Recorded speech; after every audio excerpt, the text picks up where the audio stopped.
नमस्कार, मैं हूं निकिता और आप देख रहे हैं सत्य हिंदी। एक नजर डालते हैं अब तक की सुर्खियों पर। एयर इंडिया ने रद्द किया पीएम का टिकट। मणिपुर दौरे को लेकर पवन खेड़ा का तंज। पवन खेड़ा ने शाम को बताया कि एयर इंडिया ने उस टिकट को रद्द कर दिया है जो पीएम मोदी के लिए बुक कराया गया था। खेड़ा ने एक्स पर लिखा कि यहाँ तक कि एयर इंडिया को भी पता था कि प्रधानमंत्री मणिपुर नहीं जाएंगे, इसलिए मणिपुर के लोगों के लिए एक नेक इरादे से दिए गए उपहार के तौर पर मैंने जो टिकट बुक किया था उसे मेरी जानकारी के बिना चुपचाप रद्द कर दिया गया। अब यह आम बात हो गई है कि पीएम को किसी नॉर्थ ईस्ट राज्य का दौरा करने के लिए सिर्फ आने वाले चुनाव ही मजबूर कर सकते हैं। इसी वजह से आज असम में उनकी मौजूदगी है और मणिपुर में उथल पुथल के बावजूद उनकी लगातार गैर मौजूदगी। पवन खेड़ा ने पूछा कि क्या प्रधानमंत्री को परवाह है। उन्होंने लिखा कि माफ कीजिए दोस्तों, साफ तौर पर ऐसा नहीं है। लोगों ने भी इसके जवाब में एक्स पर लिखा है कि मणिपुर में जब चुनाव होंगे तभी वो मणिपुर जाएंगे। पवन खेड़ा का पीएम मोदी से मणिपुर जाने का आग्रह। कांग्रेस ने पीएम मोदी की गुवाहाटी से इम्फाल की फ्लाइट बुक कराई। कांग्रेस नेता पवन खेड़ा ने प्रधानमंत्री मोदी से हिंसा प्रभावित मणिपुर का दौरा करने का आग्रह किया है, जहां 2023 से अशांति जारी है। दरअसल प्रधानमंत्री मोदी वर्तमान में असम में हैं, जहां वे 5,450 करोड़ रुपए से अधिक की विकास परियोजनाओं का उद्घाटन करेंगे। कांग्रेस नेता ने एक्स पर एक पोस्ट करते हुए लिखा कि मणिपुर असम से मात्र 1 घंटे की दूरी पर है और पीएम की मौजूदगी से राज्य के लोगों को आश्वासन मिल सकता है। खेड़ा ने अपने पोस्ट में लिखा कि प्रिय पीएम मोदी, हम समझते हैं कि चुनाव वाले राज्य हमेशा आपकी शीर्ष प्राथमिकता होते हैं, लेकिन मणिपुर को छोड़ा नहीं जाना चाहिए। आप आज असम में हैं, मणिपुर सिर्फ 1 घंटे दूर है, कृपया वहां भी जाएं।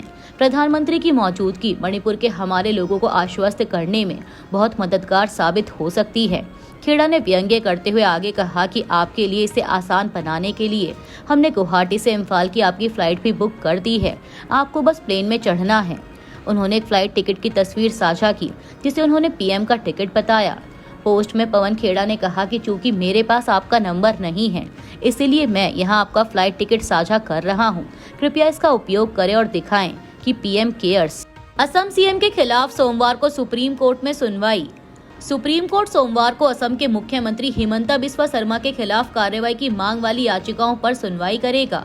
कॉस लिस्ट के मुताबिक सीजेआई सूर्यकांत और जस्टिस जॉय माल्या बागची की बेंच इस मामले की सुनवाई कर सकती है।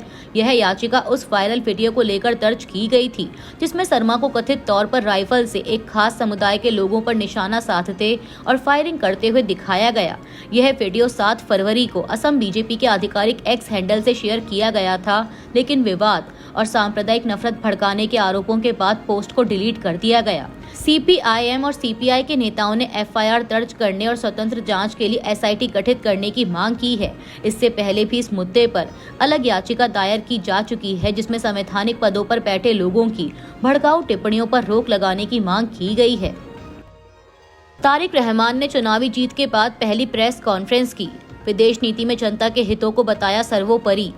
बांग्लादेश की भारत के साथ रचनात्मक रिश्ते की उम्मीद। पीएनपी संसदीय चुनावों में 2/3 सीटें जीतने के बाद अपनी पहली प्रेस कॉन्फ्रेंस में बांग्लादेश नेशनलिस्ट पार्टी के अध्यक्ष तारिक रहमान ने कई चुनौतियों का जिक्र किया है।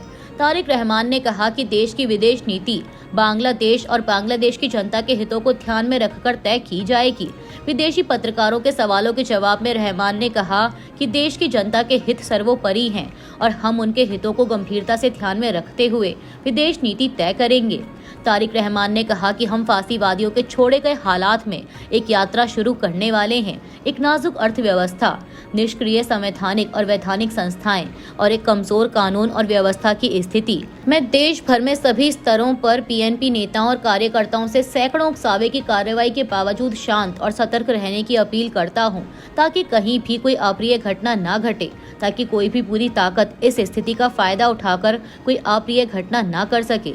तारिक रहमान ने कहा कि बांग्लादेश में किसी भी प्रकार की अवैध गतिविधि को बर्दाश्त नहीं किया जाएगा। किसी सियासी दल से जुड़े होने, धर्म, जाति या मतभेदों की परवाह किए बिना किसी भी बहाने से कमजोर पर ताकतवर का हमला स्वीकार नहीं किया जाएगा। बांग्लादेश नेशनलिस्ट पार्टी ने पीएम मोदी को धन्यवाद कहा है। पीएनपी ने एक्स पर लिखा कि बहुत बहुत धन्यवाद माननीय नरेंद्र मोदी। नेशनल इलेक्शन में पीएनपी की निर्णायक जीत दिलाने में तारिक रहमान की लीडरशिप को आपने जिस तरह से माना उसके लिए हम बहुत आभारी हैं। पोस्ट में आगे लिखा है कि यह नतीजा बांग्लादेश के लोगों के हमारे लीडरशिप और लोकतांत्रिक प्रक्रिया पर भरोसे और यकीन को दिखाता है। बांग्लादेश अपने सभी नागरिकों के लिए लोकतांत्रिक मूल्यों, सबको साथ लेकर चलने और आगे बढ़ने वाले विकास को बनाए रखने के लिए समर्पित है। हम आपसी सम्मान, एक दूसरे की चिंताओं के प्रति संवेदनशीलता और हमारे क्षेत्र में शांति, स्थिरता और खुशहाली के लिए एक साझा कमिटमेंट से गाइड होकर अपने कई तरह के रिश्तों को आगे बढ़ाने के लिए भारत के साथ रचनात्मक तरीके से जुड़ने की उम्मीद करते हैं। पीएम मोदी को तारिक रहमान के शपथ ग्रहण समारोह में किया जाएगा आमंत्रित। प्रधानमंत्री ने तारिक रहमान को फोन कर जीत की दी थी बधाई। प्रधानमंत्री नरेंद्र मोदी को बांग्लादेश में तारिक रहमान के शपथ ग्रहण समारोह में शामिल होने का निमंत्रण भेजा जाएगा। यह जानकारी बांग्लादेश नेशनलिस्ट पार्टी के चेयरपर्सन ऑफिस ने मीडिया को दी है। बीएनपी के चेयरपर्सन तारिक रहमान के foreign policy adviser Humayun Kabir ने भी पुष्टि की है कि भारतीय प्रधानमंत्री को औपचारिक रूप से आमंत्रित किया जाएगा। हाल ही में हुए बांग्लादेश के आम चुनाव में पीएनपी ने प्रचंड जीत दर्ज की और अब पार्टी प्रमुख तारिक रहमान देश के अगले प्रधानमंत्री बनने जा रहे हैं। चुनाव परिणाम आने के बाद प्रधानमंत्री मोदी ने तारिक रहमान को फोन कर जीत की बधाई दी थी। बीएनपी की ओर से इस बधाई संदेश के लिए प्रधानमंत्री मोदी का धन्यवाद भी किया गया। ईरान में सरकार बदलती है तो यह सबसे अच्छी बात होगी, ट्रंप। अमेरिका ने क्षेत्र में बड़े पैमाने पर की सैन्य तैनाती। रजा पहलवी की ट्रंप से ईरानी लोगों की मदद करने की अपील। अमेरिकी राष्ट्रपति डोनाल्ड ट्रंप ने कहा है कि अगर ईरान में सरकार बदलती है तो यह सबसे अच्छी बात होगी। उन्होंने पुष्टि की कि दूसरा aircraft carrier USS Gerald R Ford जल्द पश्चिम एशिया भेजा जा रहा है, जबकि यूएसएस अब्राहम लिंकन पहले ही फारस की खाड़ी के पास तैनात है। यह कदम इस्राएली प्रधानमंत्री बेंजामिन नेतन्याहू से मुलाकात के बाद उठाया गया। अमेरिका ने क्षेत्र में बड़े पैमाने पर सैन्य तैनाती की है, जिसमें लड़ाकू विमान, ड्रोन और मिसाइल रक्षा सिस्टम शामिल हैं। करीब 50,000 अमेरिकी सैनिक पहले से तैनात हैं और 5,000 और बढ़ सकते हैं। मीडिया रिपोर्ट्स के मुताबिक ट्रंप ने चेतावनी दी है कि अगर ईरान परमाणु समझौते पर सहमत नहीं हुआ तो उसे गंभीर नतीजे भुगतने होंगे। वहीं ईरान के राष्ट्रपति मसूद पेजेश्कियान ने कहा कि उनका देश परमाणु बम नहीं बनाना चाहता, लेकिन किसी दबाव में समझौता नहीं करेगा। ईरान ने भी सैन्य अभ्यास कर संकेत दिया है कि वह जवाब देने को तैयार है। ईरान के आखिरी शाह के निर्वासित बेटे रजा पहलवी ने म्यूनिक सिक्योरिटी कॉन्फ्रेंस में अमेरिकी राष्ट्रपति ट्रंप से ईरानी जनता की मदद करने की अपील की। द हिंदू की एक रिपोर्ट के मुताबिक आज उन्होंने कहा कि इस्लामिक रिपब्लिक को खत्म करने का समय आ गया है और दावा किया कि ईरानी लोग ट्रंप पर भरोसा करते हैं। बता दें कि रजा पहलवी 1979 की इस्लामिक क्रांति के बाद से ईरान नहीं लौटे हैं। उन्होंने कहा कि देश में हुए प्रदर्शनों और हिंसा के बाद लोग शासन को खत्म करना चाहते हैं। हालांकि ईरानी सरकार का कहना है कि विरोध प्रदर्शनों को अमेरिका और इसराइल समर्थित ताकतों ने भड़काया। कई प्रदर्शनों में राजशाही की वापसी की भी मांग उठी। 65 साल के पहलवी ने कहा कि वह लोकतांत्रिक बदलाव को लीड करने के लिए तैयार हैं, लेकिन विपक्ष के भीतर मतभेद भी सामने आए हैं। ईरानी विपक्ष बटा हुआ है और पहलवी को इसराइल के लिए उनके सपोर्ट के लिए आलोचना का सामना करना पड़ा है। स्वामी अभिमुक्तेश्वरानंद का सीएम योगी पर हमला, 40 से ज्यादा केस हटाने पर उठाए सवाल। शंकराचार्य पद पर सीएम योगी के बयान पर अखिलेश का पलटवार। उन्हें किसी और के धर्म पद पर सवाल उठाने का नैतिक अधिकार नहीं है। सीएम योगी ने शंकराचार्य विवाद पर कहा था कि सब बराबर हैं। उत्तर प्रदेश के मुख्यमंत्री योगी आदित्यनाथ के शंकराचार्य पद पर दिए गए बयान पर ज्योतिर्मठ के शंकराचार्य स्वामी अभिमुक्तेश्वरानंद सरस्वती ने कड़ी प्रतिक्रिया दी है। उन्होंने कहा कि नजीर है, आदित्यनाथ के ऊपर 40 से ज्यादा मुकदमे थे और जब वह मुख्यमंत्री बने तो सभी मुकदमे अपने ऊपर से हटवा लिए। ये कैसा कानून का पालन है? ये क्या कानून में लिखा है कि अगर कोई भी व्यक्ति बड़े पद पर पहुंच जाएगा तो उसके ऊपर से सारे मुकदमे हटा लिए जाएंगे? ये कहाँ लिखा है? उन्होंने कहा कि उत्तर प्रदेश की विधानसभा में खड़े होकर आपने ये कहा है कि मैं कानून का पालन करने वाला हूं। अगर आप कानून का पालन करने वाले हैं तो 45 केस और उनका कोर्ट में सामना करिए। समाजवादी पार्टी प्रमुख अखिलेश यादव ने शंकराचार्य पद को लेकर मुख्यमंत्री योगी आदित्यनाथ के बयान को अभद्र बताया है। उन्होंने कहा कि शंकराचार्य जी पद पर दिया गया अभद्र बयान सदन में हमेशा के लिए दर्ज हो गया है। इस बयान को हम निंदनीय कहें तो निंदनीय शब्द को भी निंदनीय महसूस होगा। अखिलेश ने कहा कि परम पूज्य शंकराचार्य जी के बारे में घोर अपमानजनक अपशब्द बोलना शाब्दिक हिंसा है और पाप भी। ऐसा कहने वाले के साथ साथ उनको भी पाप पड़ेगा जिन्होंने चापलूसी में मेजें थपथपाई हैं। अखिलेश ने आगे कहा कि जो महाकुंभ की मौतों पर सच्चे आंकड़े नहीं बताते, कैश में मुआवजा देकर उसमें भी भ्रष्टाचार का रास्ता निकाल लेते हैं, जिन तक मुआवजा नहीं पहुंचा उनका पैसा कहां गया ये नहीं बताते, अपने ऊपर लगे मुकदमे हटवाते हैं, वो किसी और के धर्म पद पर सवाल उठाने का नैतिक अधिकार नहीं रखते।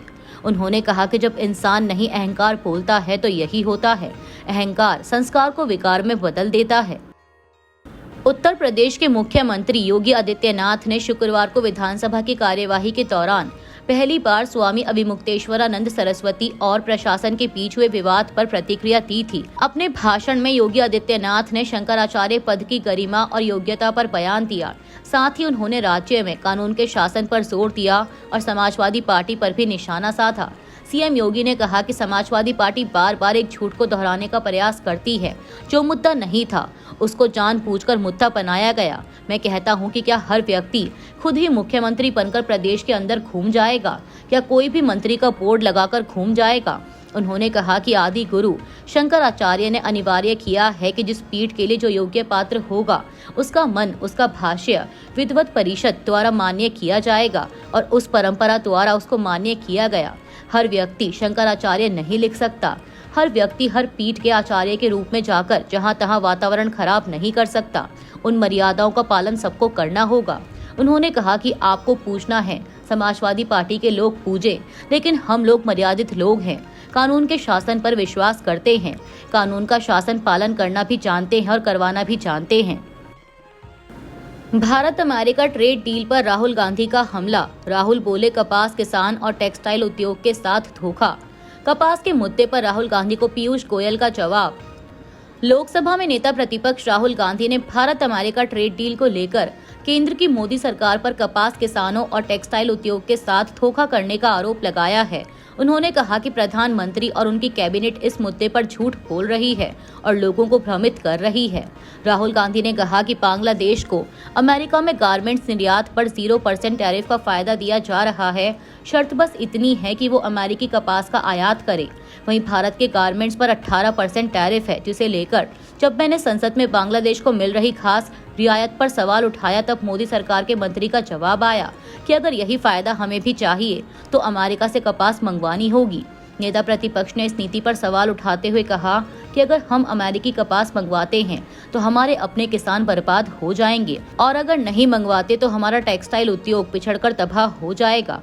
और अब बांग्लादेश यह संकेत दे रहा है कि वह भारत से कपास आयात भी कम या बंद कर सकता है।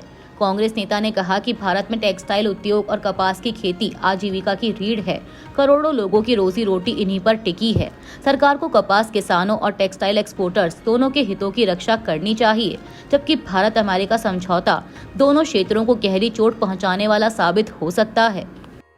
भारत अमेरिका व्यापार समझौते के मुद्दे पर लोकसभा में नेता प्रतिपक्ष राहुल गांधी की ओर से कपास, किसानों और टेक्सटाइल एक्सपोर्ट को लेकर उठाए सवालों का केंद्रीय वाणिज्य मंत्री पीयूष गोयल ने जवाब दिया है। पीयूष गोयल ने कहा कि राहुल गांधी के पास बताने के लिए झूठ और फरेब के अलावा कुछ नहीं है। वह सच्चाई से हजारों मील दूर रहते हैं। भारत अमेरिका ट्रेड डील पर केंद्रीय मंत्री ने कहा कि भारत की कपास की क्षमता बढ़ेगी, कपास की मांग भी बढ़ेगी और आयात करने के बाद प्रोसेस करके निर्यात करने की जो नीति है वो विदेश व्यापार नीति में सदियों से चली आ रही है, ये कोई नई नहीं है। उन्होंने कहा कि कांग्रेस के जमाने से ऐसा ही है, किसानों के बच्चों को भी रोजगार मिलेगा और किसानों को अपार अवसर मिलेंगे, क्योंकि टेक्सटाइल क्षेत्र में पूरे विश्व का 70% बाजार भारत के लिए खुल गया है।